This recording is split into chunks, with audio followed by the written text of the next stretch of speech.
day everyone, my name is Marealle Caduan and we are Group 3 and we will report about Rizal's exile in Dapitan, his trial, and the execution of Rizal. Let's talk about Rizal's exile in Dapitan. Rizal lived in exile far away Dapitan, a remote town in Mindanao which was under the missionary jurisdiction of the Jesuits from 1892 to 1896. So, while staying there, we all know that Rizal practiced medicine abroad, right? So, during his exile, he continued it. He practiced medicine, pursued scientific studies, continued his artistic and literary works, widened his knowledge of languages, established a school for boys, promoted development projects, invented a wooden machine for making bricks, and engaged in farming and commerce.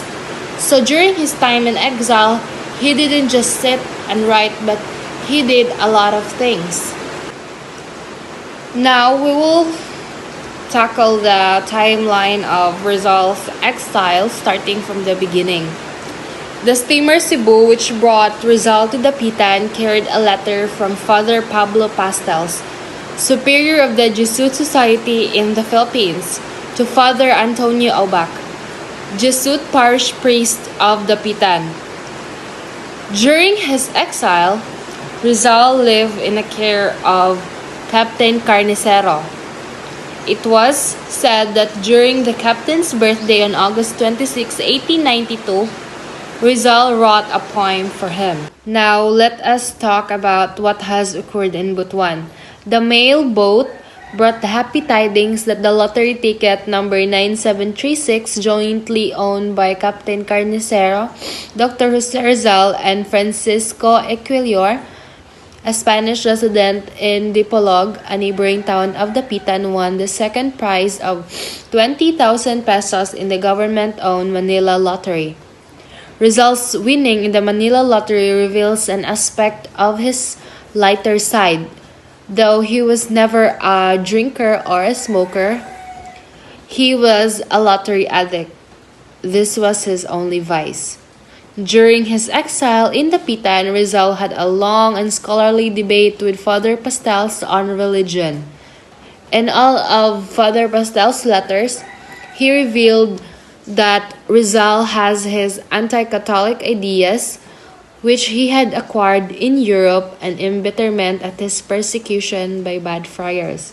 So if you have remembered or have read No Limitangere and El Filibusterismo, Rizal revealed his dislikes to the Catholic priests and how, according to him, they have been abusing their power. Jose Rizal's disagreements and distaste of the church doesn't signify that he doesn't believe in God. In fact, according to him, individual judgment is a gift from God and everybody should use it like a lantern to show the way, and that self-esteem, if moderated by judgment, saves man from unworthy acts. A famous Catholic book entitled Imitation of Christ by Father Thomas A Kempis was given to Rizal by Father Pastels, maybe to enlighten him about God's works.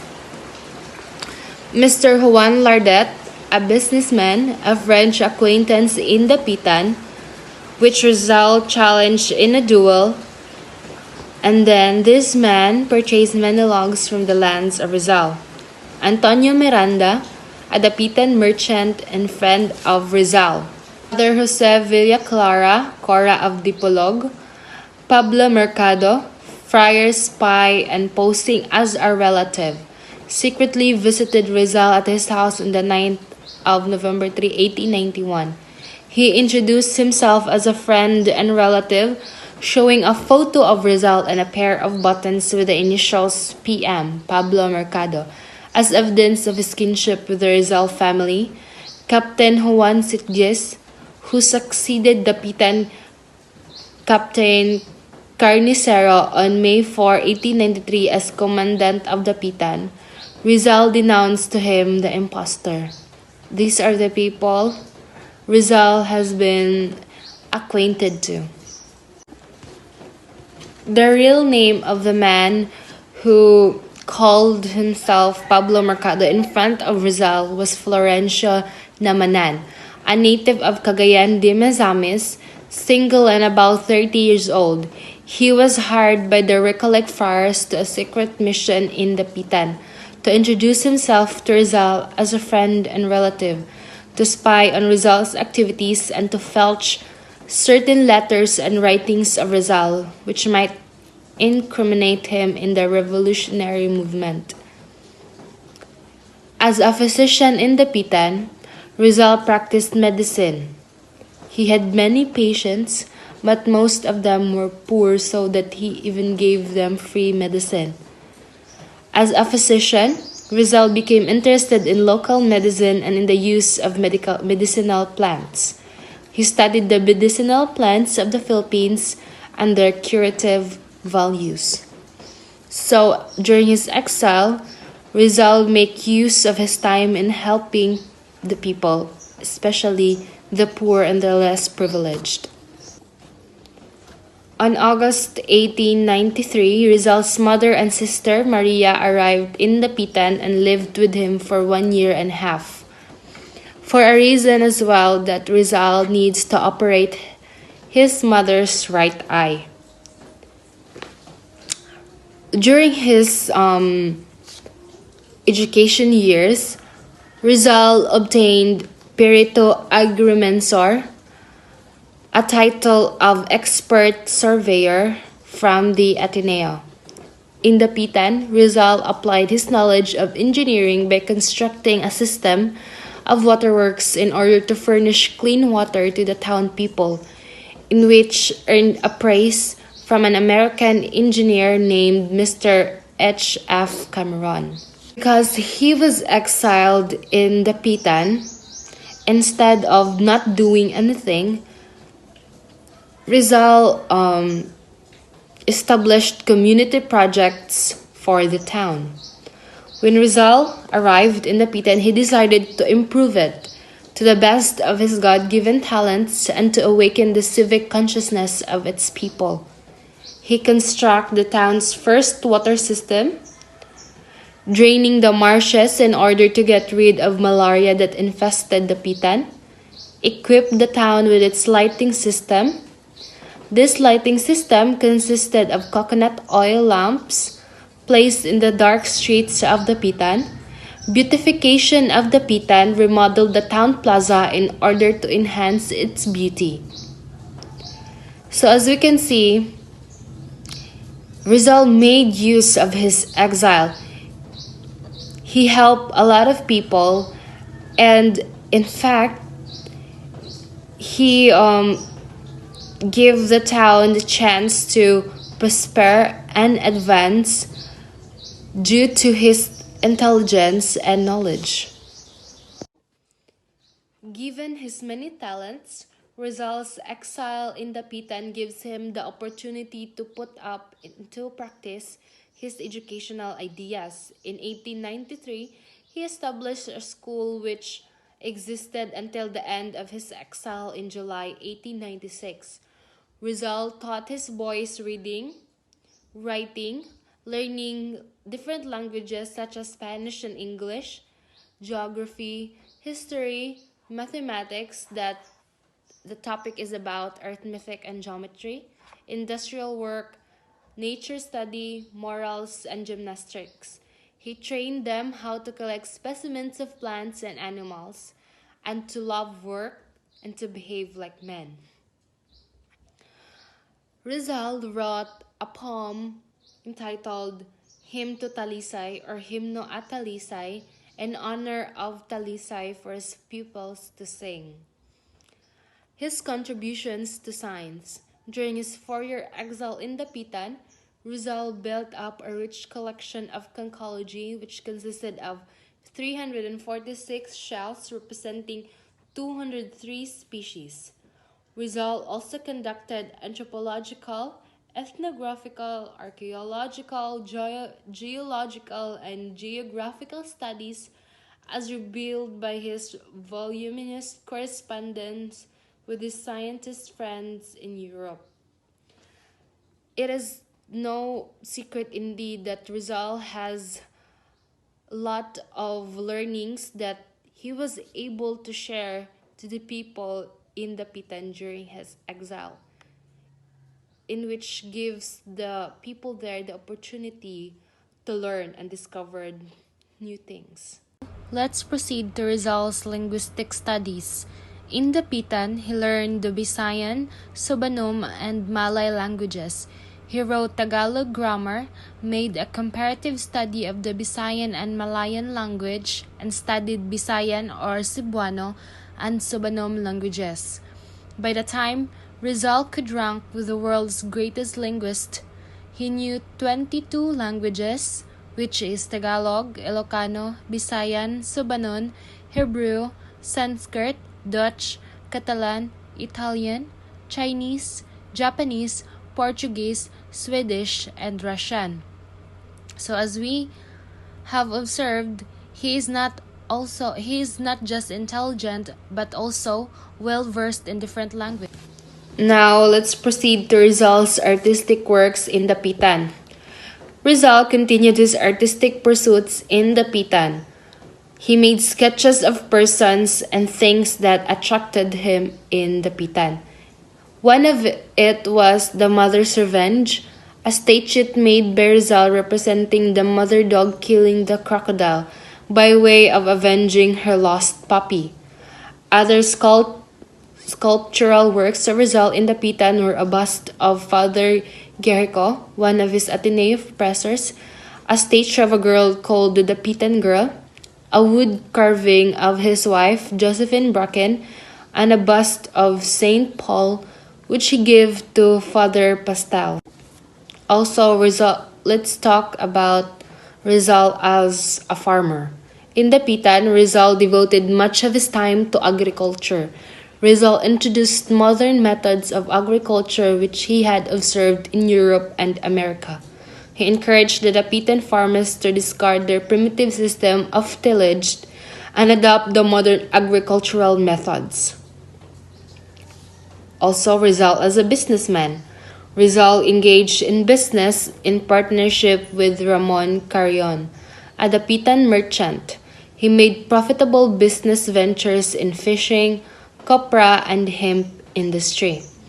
On January 19, 1893, Rizal wrote a letter to Hidalgo expressing his plan to improve the fishing industry of Dapitan. The most profitable business venture of Rizal in Dapitan was in the hemp industry. On May 14, 1893, Rizal formed a business partnership with Ramon Carrion in lime manufacturing. He didn't just made use of his time in Dapitan, but he also earned money by his business ventures. On January 1, 1895, Rizal organized the Cooperative Association of Dapitan Farmers to break the Chinese monopoly on business in Dapitan. Given his inventive ability, Rizal invented a cigarette lighter which he sent as a gift to Blumentritt. He called it Solpukan. This unique cigarette lighter was made of wood. Its mechanism, said Rizal, is based on the principle of compressed air. During his exile in Dapitan, he invented a wooden machine for making bricks. My Retreat, or Me Retiro, was a poem wrote by Rizal about his serene life as an exile in Dapitan, and sent it to his mother on October 22, 1895, which proclaimed by literary critics as one of the best ever penned by Rizal.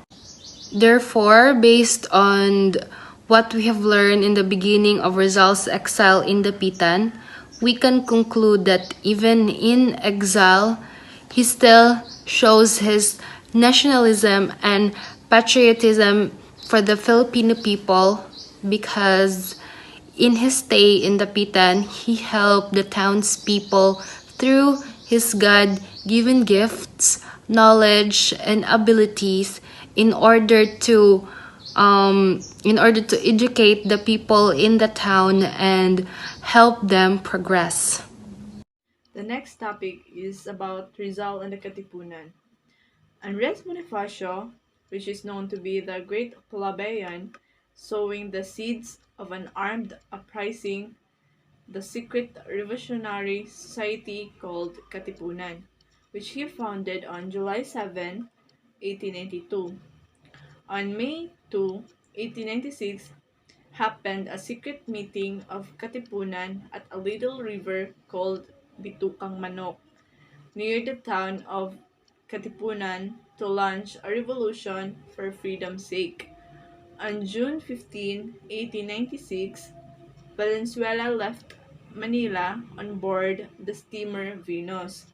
To camouflage Valenzuela, Real's mission, he brought with him a blind man named Raimundo Mata and a guide, ostensibly going to Dapitan to solicit Rizal's expert medical advice.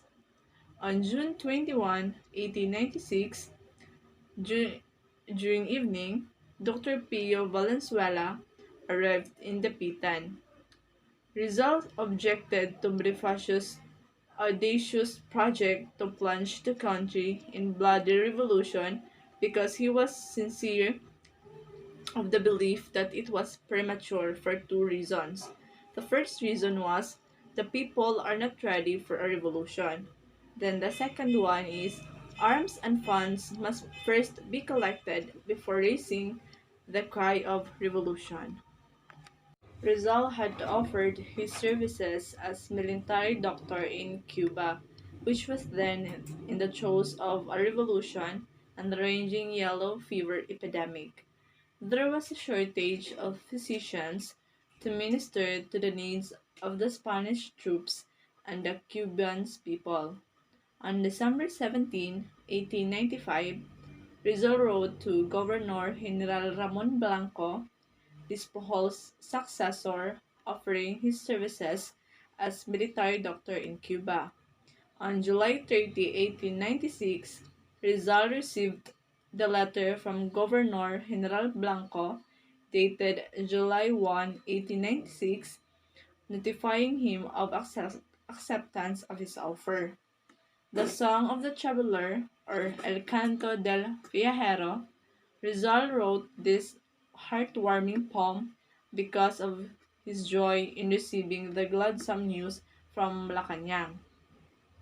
On July 31, 1896, Rizal's fourth-year exile in Dapitan came to an end. Midnight of that day, Rizal embarked on board the steamer España. As farewell music, the town brass band strangely played the dolorous funeral march of Chopin. Rizal must have felt it deeply, for with his presentiment of death, it seemed an obsequy of our regimen. Rizal wrote in his diary, I have been in that district for years, 13 days and a few hours. Last trip abroad, which happened in year 1896. No longer an exile, Rizal had a pleasant trip from Dapitan to Manila, which delightful stopovers in Dumaguete, Cebu, Iloilo, Capiz, and Romblon. Isla de Luzon, a regular steamer that Rizal missed, which sailed to Spain the day before he arrived in Manila Bay. Castilla, a Spanish cruise wherein Rizal was kept as a guest on board. August 26, 1896, Andres Bonifacio and the Katipunan raised the cry of revolution in the hills of Balintawak, a few miles north of Manila. On September 3, 1896, Rizal left for Spain on the steamer Isla de Panay. On August 1, 1896, at dawn of Saturday, It anchored at Dumaguete, Capitan of Negros Oriental. Dumaguete, wrote Rizal in his travel diary, spreads out on the beach. There are big houses, some with galvanized iron roofing. Outstanding are the house of a lady whose name I have forgotten, which occupied by the governor, and another one just begun, with many ipilpos. Herrero Regidor, Rizal's friend and former classmate, who was the judge of the province Dumaguete. The España left Dumaguete about 1 p.m. and reached Cebu the following morning. In Cebu, Rizal wrote in his diary, I did two operations of strabotomy, one operation on the ears and the another of tumor. In the morning of Monday, August 3, 1896, Rizal left Cebu going to Iloilo. Rizal landed at Iloilo, went shopping in the city, and visited Molo. From Iloilo, Rizal's ship sailed to Capiz. After a brief stopover, it proceeded towards Manila via Romblon. On August 6, 1896, morning of Thursday, the España arrived in Manila Bay. Rizal was not able to catch the mail ship Isla de Luzon for Spain because it had departed the previous day at 5 p.m. Near midnight of the same day, August 6, Rizal was transferred to the Spanish cruiser Castilla. By order of Governor General Ramon Blanco, he was given good accommodation by the gallant Captain Enrique Stalo. August 6 to September 2, 1896, Rizal stayed on the cruiser pending the availability of a Spain-bound steamer. Outbreak of Philippine Revolution. On August 19, 1896, the Katipunan plot to overthrow Spanish rule by means of revolution, who was discovered by Fray Mariano Gil, an Augustinian cura of Tondo. On August 26 of the same year, the cry of Balintawak, which raised by Bonifacio and his valiant Katipuneros. On August 30 of the same year also, sunrise, the revolutionists, led by Bonifacio and Jacinto, attacked San Juan near the city of Manila. In the afternoon, after the Battle of San Juan, Governor General Blanco proclaimed a state of war in the first 8 provinces for rising in arms against Spain.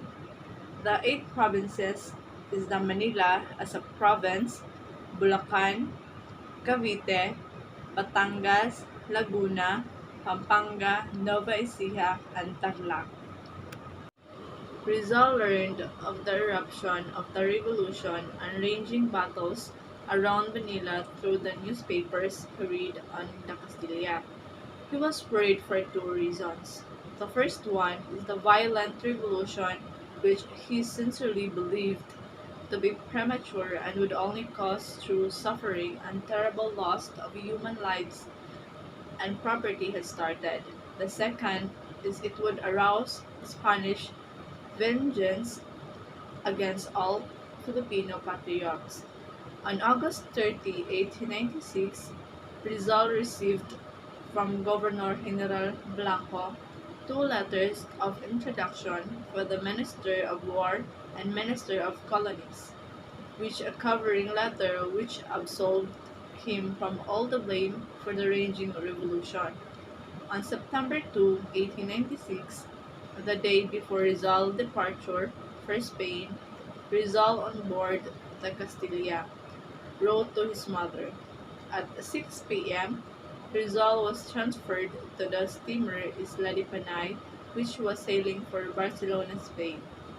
The next morning, September 3, this steamer left Manila Bay.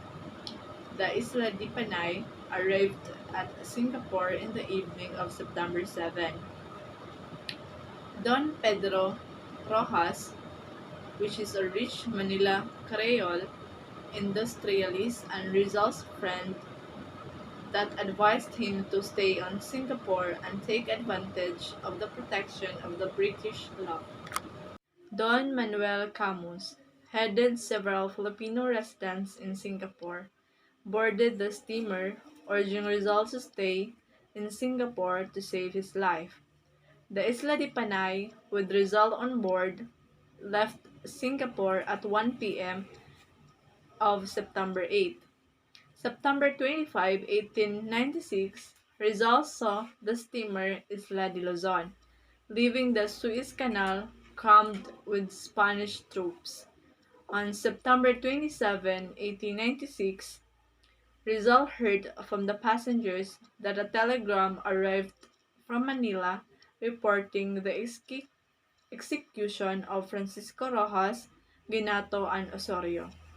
On September 28 of the same year, a day after the steamer had left Port Said, Mediterranean terminus of the Suez Canal, a passenger told Rizal the bad news that he would be arrested by order of Governor General Blanco and would be sent to prison in Ceuta, which is Spanish Morocco, opposite Gibraltar. On September 29 of the same year, Rizal wrote in his travel diary, "There are people on board who do nothing but slander me and invent fanciful stories about me. I'm going to become a legendary personage." On September 30, 1896, at 4 p.m., Rizal was officially notified by Captain Alimany that he should stay in his cabin until further orders from Manila. About 6:25 p.m., the steamer anchored at Malta. Being confined to his cabin, Rizal was not able to visit the famous island fortress of Christian Crusaders. On October 30, 1896, at 10 a.m., the Isla de Panay arrived in Barcelona with Rizal a prisoner on board. The trip from Manila to Barcelona lasted exactly 30 days. Rizal was kept under heavy guard in his cabin for 3 days. General Eulogio Despojol, military commander of Barcelona, who ordered his banishment to Dapitan in July 1892. On October 6, 1896, at 3 a.m., Rizal was awakened by the guards and escorted to the grim and infamous prison fortress named Montjuich. About 2 in the afternoon, Rizal was taken out of prison by the guards and brought to the headquarters of General Despojol, Colon, a transport ship back to Manila. Rizal was taken aboard the Colon, which was full of soldiers and officers and their families. On October 6, 1896, at 8 p.m., the ship left Barcelona with Rizal on board. Last homecoming and trial of Rizal. Rizal's homecoming in 1896, the last in his life, was his saddest return to his beloved native land. He knew he was facing the supreme test, which might mean the sacrifice of his life, but he was unafraid. The trial that was held shortly after Rizal's homecoming was one of his history's mockers of justice. A martyr's last homecoming. October 6, 1896, Tuesday, Rizal left Barcelona. Rizal conscientiously recorded the events on his diary. On October 8, 1896, a friendly officer told Rizal that the Madrid newspaper were full of stories about the bloody revolution in the Philippines and were blaming him for it. On October 11 of the same year, before reaching Port Said, Rizal's diary was taken away and was critically scrutinized by authorities. On November 2 of the same year also, the diary was returned to Rizal. Attorney Hugh Ford, an English lawyer in Singapore, his friends Dr. Antonio Maria Regidor and Sexto Lopez, dispatched frantic telegrams to Ford to rescue Rizal from the Spanish steamer when it reached Singapore by means of right of habeas corpus. Chief Justice Lionel Cos denied the right on the ground that the colon was carrying Spanish troops to the Philippines. On November 3, 1896, the colon reached Manila, where it was greeted with wild rejoicings by the Spaniards and friars because it brought more reinforcements and military supplies. On November 20 of the same year, the preliminary investigation on Rizal began. Colonel Francisco Olive, the judge advocate. There are two kinds of evidence were presented against Rizal, namely the documentary and testimonial. The documentary evidence consisted of 15 exhibits will be reported by the next group reporter. Thank you. So when the preliminary investigation began, two kinds of evidence were presented against Rizal, namely the documentary and the testimonial. The documentary evidence consisted of 15 exhibits as follows. In October 16, 1888, a letter of Antonio Luna to Mariano Ponce, showing Rizal's connection with the Filipino Reform Campaign in Spain.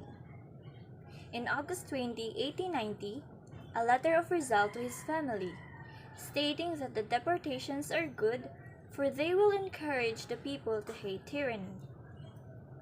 In January 7, 1889, a letter from Marcelo H. del Pilar to Diodato Arellano, implicating Rizal in the propaganda campaign in Spain.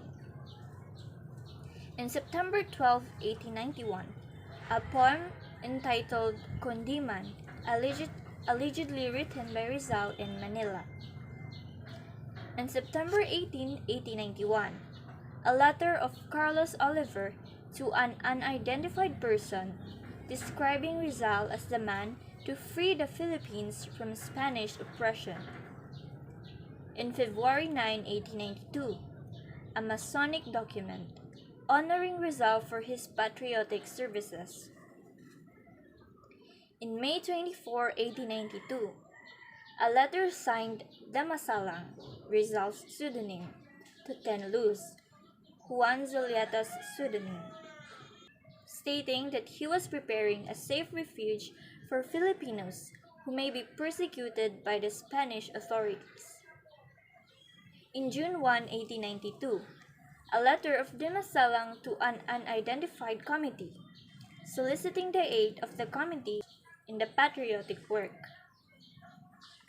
An anonymous and undated letter to the editor of the Hong Kong Telegraph, censuring the banishment of Rizal to Dapitan. In September 3, 1892, a letter of Ildefonso Laurel to Rizal, saying that the Filipino people look up to him as their savior. In September 17, 1893, a letter of Ildefonso Laurel to Rizal, informing an unidentified correspondent of the arrest and banishment of Doroteo Cortes and Ambrosio Salvador.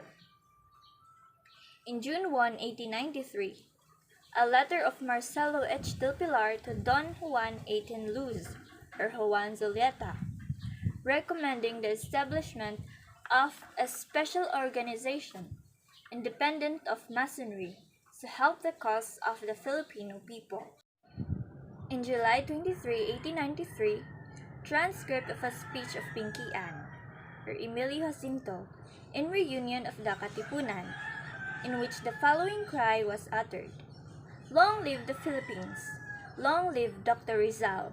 Unity!"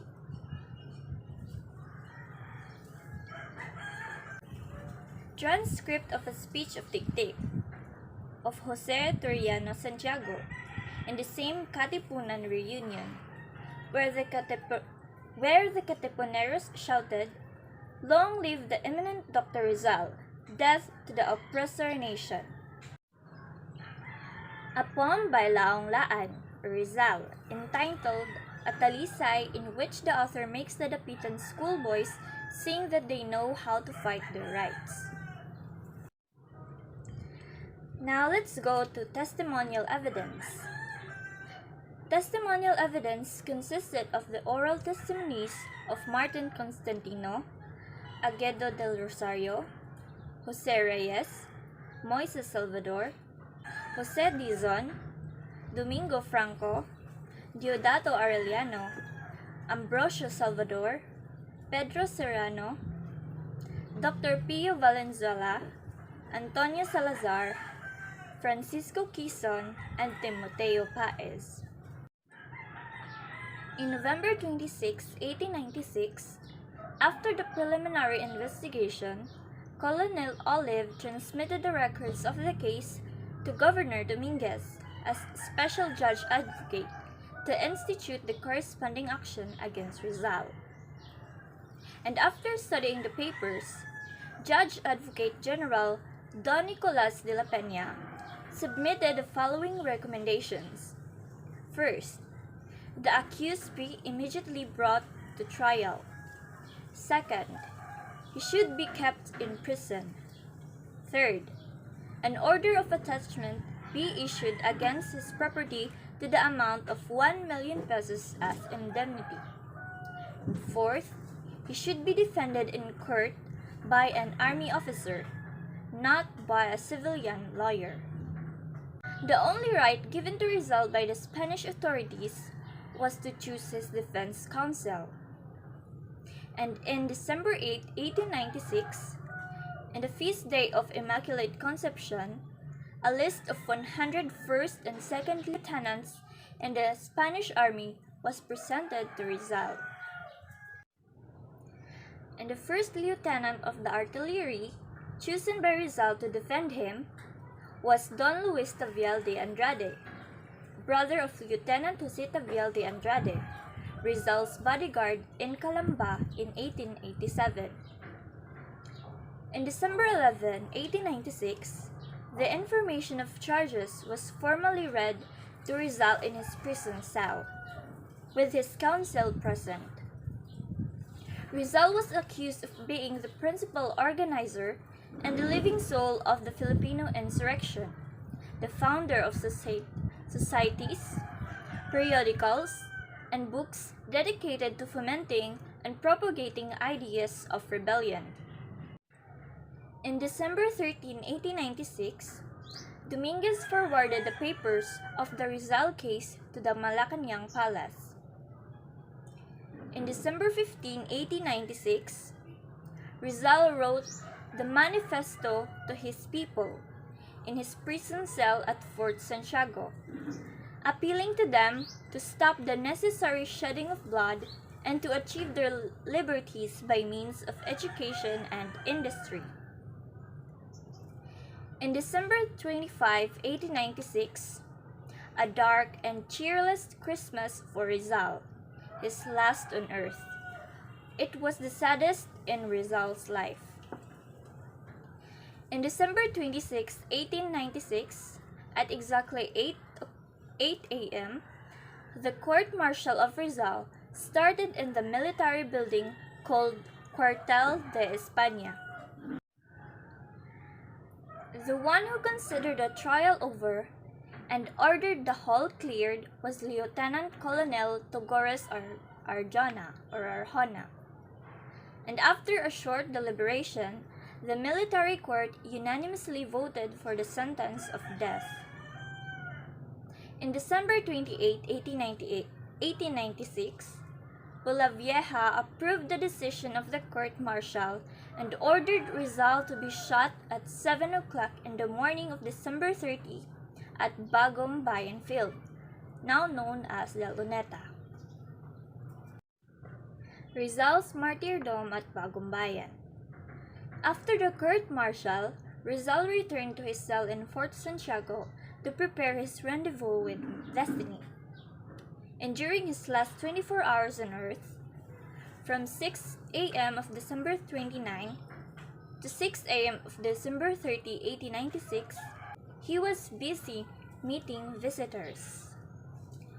And one of them was Santiago Mataix, a Spanish newspaper correspondent, in which Rizal called the Philippines as Pearl of the Orient Sea, and in which Rizal's last poem, an article entitled Unfortunate Philippines, published in Hong Kong Telegraph on September 24, 1892, known as the Pearl of the Orient. Last hours of Rizal.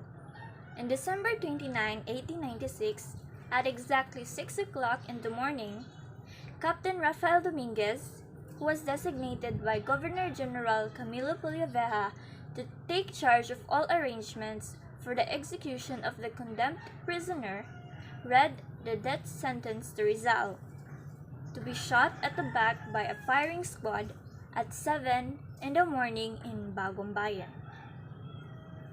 At exactly 7 in the morning, Rizal was moved to the prison chapel, where he spent his last moments. His first visitors were Father Miguel Sadera Mata, a rector of Ateneo Municipal, and Father Luis Viza, a Jesuit teacher. And in 7:15 in the morning, Rizal, in a jovial mood, reminded Father Viza of the statue of the Sacred Heart of Jesus, which he had carved with his pen knife as an Ateneo student. Father Viza got the statue from his pocket and gave it to Rizal. The hero happily received it and placed it on his writing table. At 8 o'clock in the morning, Father Antonio Rosal arrived to relieve Father Viza. Rizal invited him to join at breakfast, which he did. After breakfast, Lieutenant Luis Tavial de Andrade, Rizal's defense counsel, came, and Rizal thanked him for his gallant services. At 9 o'clock in the morning, Father Federico Fora arrived. Rizal reminded him when he said that Rizal would someday lose his head for writing the Nole. Rizal remarked, "Father, you are indeed a prophet." At 10 o'clock in the morning, Father Jose Villaclara, Rizal's teacher at the Ateneo, and Vicente Balaguer, a Jesuit missionary in Dapitan, who had befriended Rizal during the latter's exile, visited the hero. After them came a Spanish journalist, Santiago Mataix, who interviewed Rizal for his newspaper El Heraldo de Madrid. At 12 noon to 3:30 in the afternoon, Rizal was left alone in his cell. He took lunch after he was busy writing. It was probably during this time when he finished his farewell poem and hid it inside his alcohol cooking stove, which was given to him as a gift by Paz Pardo de Tavera, wife of Juan Luna, during his visit to Paris in 1890. At the same time, he wrote his last letter to Professor Blumentritt in Germany.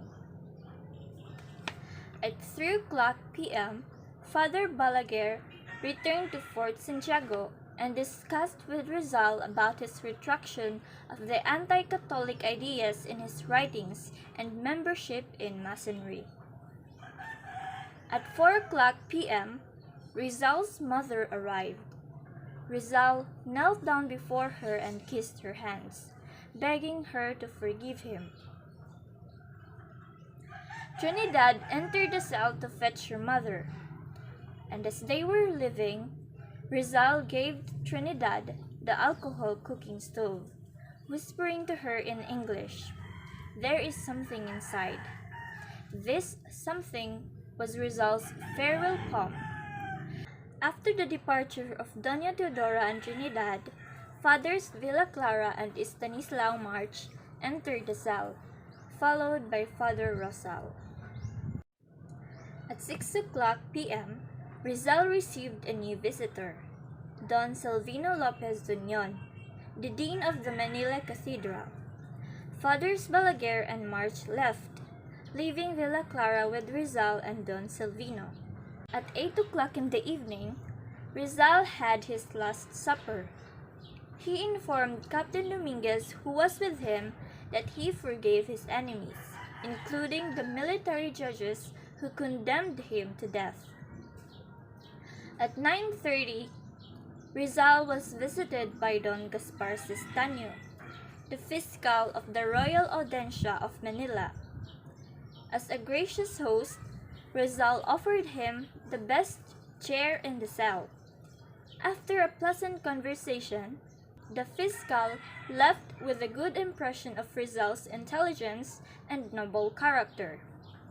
At 10 in the evening, the draft of the retraction sent by the anti-Filipino Archbishop Bernardino Nazaleda was submitted by Father Balaguer to Rizal for signature, but the hero rejected it because it was too long and he did not like it.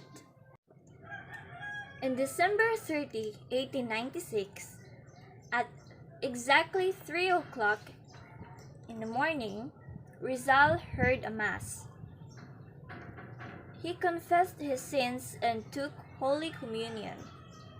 At 5:30 in the morning, Rizal took his last breath on earth.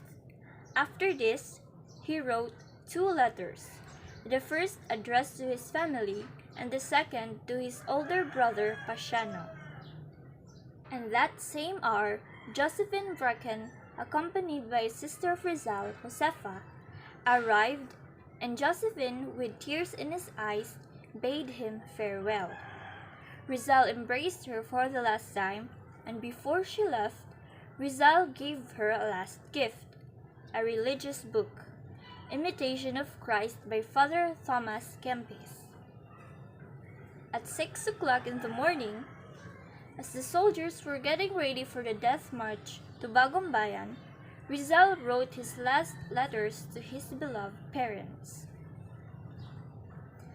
And about 6:30 in the morning, a trumpet sounded at Fort Santiago, a signal to begin the death march to Bagong Bayan, the designated place for the execution.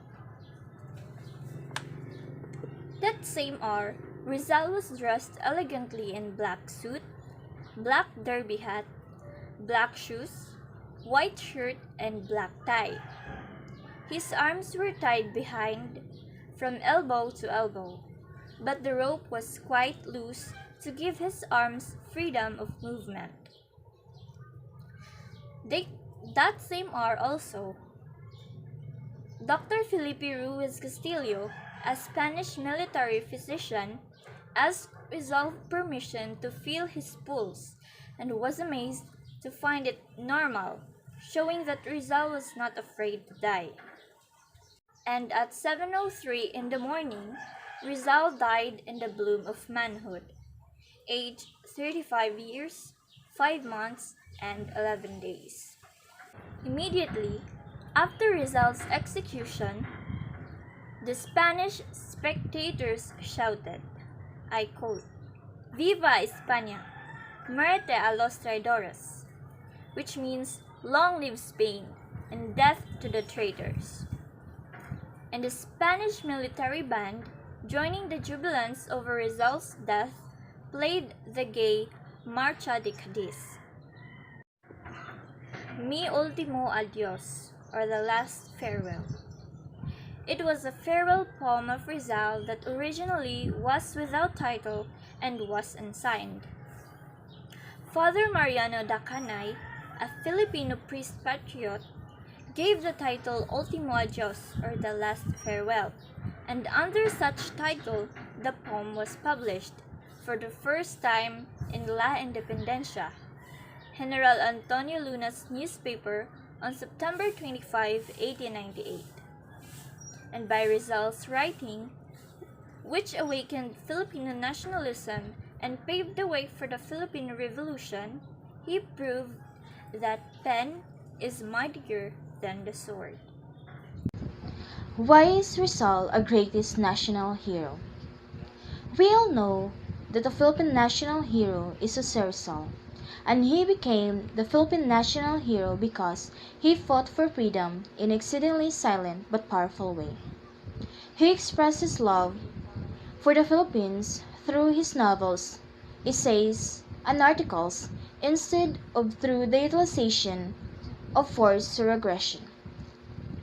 He was a awfully amazing person at his time. He was humble, fighting for reforms through his writings rather than a revolution. Who made Rizal the foremost national hero of the Philippines? There is no single person or group of persons that were responsible for making Rizal the foremost national hero of the Philippines, because all his people, foreigners, and himself all together contributed to make Rizal a martyr and the greatest hero. Romances of Rizal. There are at least 11 women linked with Rizal which might have been beguiled by his intelligence, charm, and wit. First is Julia. He met her at a river in Dampalit, Los Baños, Laguna, and the first woman who caught Rizal's eyes. Second is Segunda Katigbak, the first love of Jose Rizal from Lipa, Batangas. Sister of Rizal's friend and already engaged to Manuel Luz, and considered as a puppy love of Jose Rizal. Third is Miss L, or Jacinta Ibardo Laza from Paquil, Laguna. After several visits, Jose Rizal stopped pursuing her because of Segunda's sweet memories, and his father was against her family. Fourth is Leonor Valenzuela, aka Orang. Is an elegant and graceful tall girl from Pagsanhan, Laguna. She is the neighbor of Jose Rizal in Intramuros and daughter of Capitan Juan and Capitana Sanday Valenzuela. Fifth is Leonor Rivera, aka Taimis, Rizal's cousin from Camiling, Tarlac, and longest love for 11 years, although others say 8. Leonor Rivera is an inspiration of the Maria Clara character in Noli Me Tangere and El Filibusterismo. Next is Consuelo Ortiga Y. Perez, daughter of the former civil governor of Manila. Jose Rizal did not pursue her for two reasons, because he is still engaged to Leonor Rivera at the time, and he did not want to ruin his friendship to Eduardo de Leti, who also had an affection to the girl. Next is Seko Usui, or Uki-san Kiyo, a Japanese samurai's daughter. Her first love is Jose Rizal. She taught Rizal the Japanese art of painting called sumi, and also helped in improving Rizal's language. Next is Gertrude Beckett, aka GT, an eldest daughter of Mr. and Mrs. Beckett, a buxom young lady with blue eyes and brown hair. Fell in love with Rizal, and he gave her a carving which he made in memory of their short relationship. Next is Suzanne Hakubi, niece of the landlord, fell in love with Rizal and wept when he left for Madrid in July 1890. Next is Nellie Bustid, the prettier and younger daughter of Mr. Eduardo Bustid. Rizal's marriage proposal failed because he didn't want to convert to Protestantism, and Nellie's mother did not approve of Rizal because she had no desire to entrust her daughter to a man who was wanting in wealth and persecuted in his own country.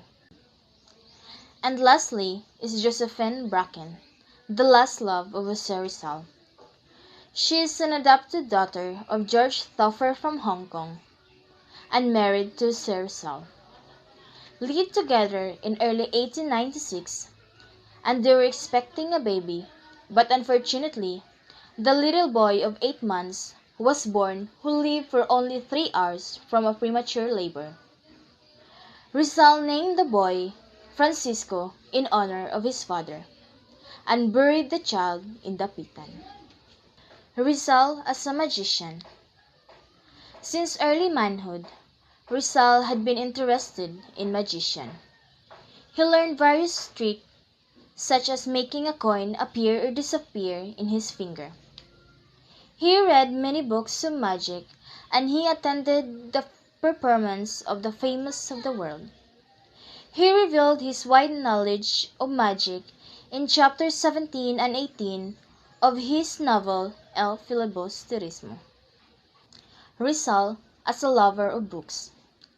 Since early childhood, Rizal already loved books. His mother taught him how to read a material in Spanish language and develop his minds. Furthermore, his Tío Gregorio, a book lover, intensified his reading of good books. The favorite pastime of Jose Rizal during his stay in Madrid is reading, and he stayed home and read voraciously until midnight. Rizal as a Mason. Rizal was a Freemason who condemned the corrupt ways of the Church and upheld individual and national liberty. In 1884, Rizal began to write Noli Me Tangere to expose the political and religious corruption of Philippine society. Later that year, he delivered a speech, and in the speech, Rizal expressed his deep regards to Spain but condemned the friars in the Philippines. Rizal as a musician.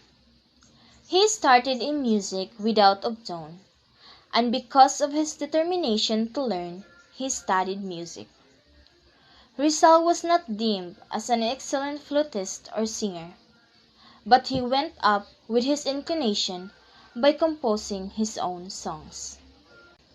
Next is Rizal as a historian. Rizal was a dedicated student of history and made significant contribution to the Philippine historiography, among which even the annotated edition of Dr. Antonio Morga Sucesos Andaeses, Filipinas dentro de 100 años and la indolencia de los Filipinos.